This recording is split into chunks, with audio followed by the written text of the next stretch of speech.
There's a board there. People serve a 14-year term. I guess they replace somebody every 2 years. And Jerome Powell was placed in 2018 by Trump. And I guess there's a lot of hand-wringing now that they were late on inflation, obviously, and then they went too fast, and maybe now they're not slowing down enough. So what's your take on it objectively, Sachs? Putting aside partisanship and, for this administration versus that administration, just objectively, do they know what they're doing, and how could they do a better job? No, I don't think they know what they're doing. They clearly reacted way too late to the inflation. We've talked about this before. We had that surprise inflation print in the summer of 2021, 5.1%. They said it was transitory. They didn't react until November. They continued QE for another 6 months. And they suddenly got hawkish in November of 2021. And they didn't even start the first rate increase until March of 2022. So they were really asleep at the wheel and late to react to the inflation by about 9 months. Now I think they're potentially making the opposite decision, which is they are late to recognize what stress and distress the economy is under right now. And Powell there was 3 choices they could have made at this meeting. They could have raised rates, which is what they did.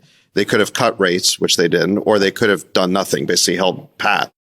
And the argument for raising rates is just that, well, we have this inflation problem. We need to keep raising interest rates until the rates are above inflation, and that will bring inflation down. Then you can start to lower rates. That's sort of the conventional view.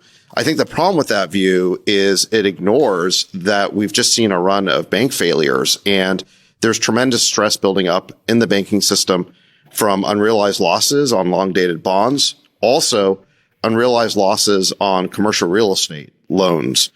And we've barely scratched the surface of seeing that problem. That's, I think, the next shoe to drop in this whole thing. So I think that the right decision here was to either cut rates or to stand pat. You may have seen that Elon said, listen, we should be cutting rates here. There's way too much latency in this inflation data. The economy is seizing up, and we don't need to be raising rates right now. We actually need to be cutting them.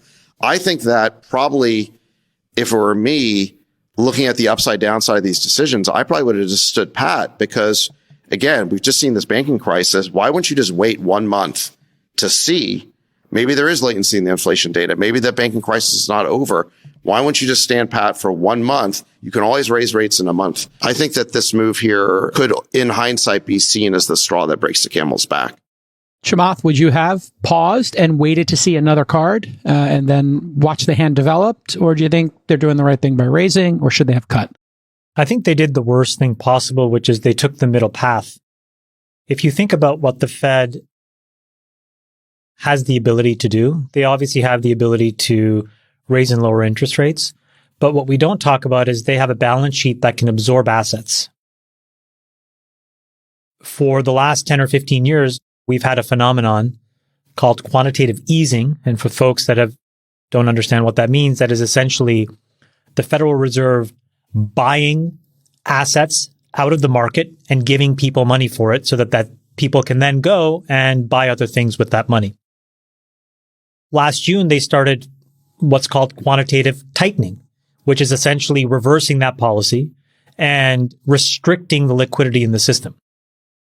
So if you look at those tools and you sort of play a game tree on what the Fed could have done, I think that you have 2 choices. One is you massively let inflation run amok where you have no tools to fix, or you have massive illiquidity in the financial system, but you actually do have tools to fix that, which is through some combination of quantitative easing and tightening, depending on how much liquidity you want in the system.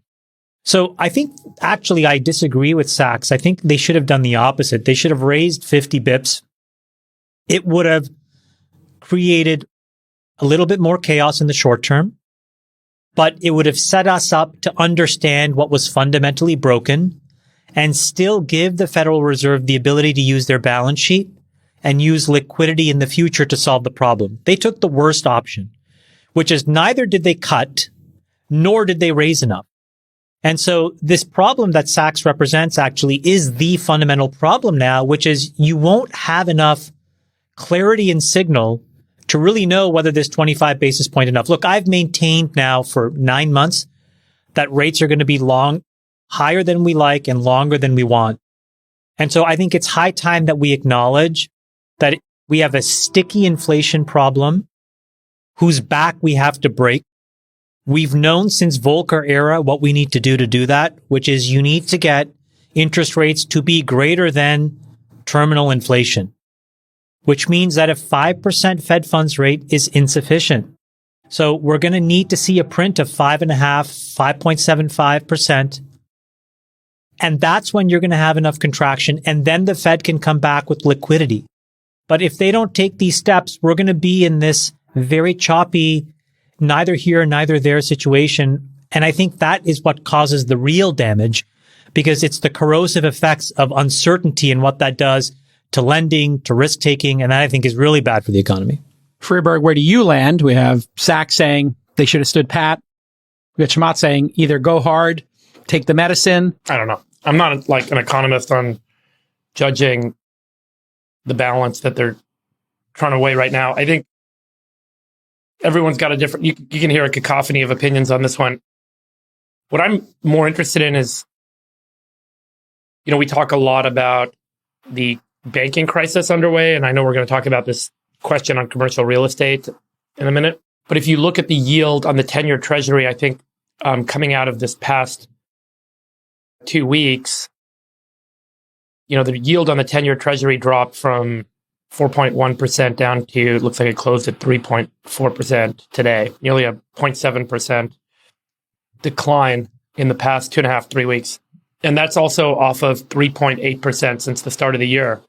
And remember when we talked about the impact on asset values at banks, I think if you look holistically at the roughly $7 trillion of assets held at banks, whatever the set of banks that we looked at, the average kind of equity ratio is about 15%. So, a 3% adjustment over 10 years on the Treasury impacts the value of a chunk of that portfolio down 25%, which starts to put you into dangerous territory. And there's obviously a distribution of what that does to certain banks that are overweight, 10-year bonds, whether they're loan obligations on mortgages or treasuries or corporate bonds or real estate bonds, real estate debt. And so the more encouraging point that I think we should pay attention to is, does the market tell us that these short-term rate actions are driving down the medium and longer-term rates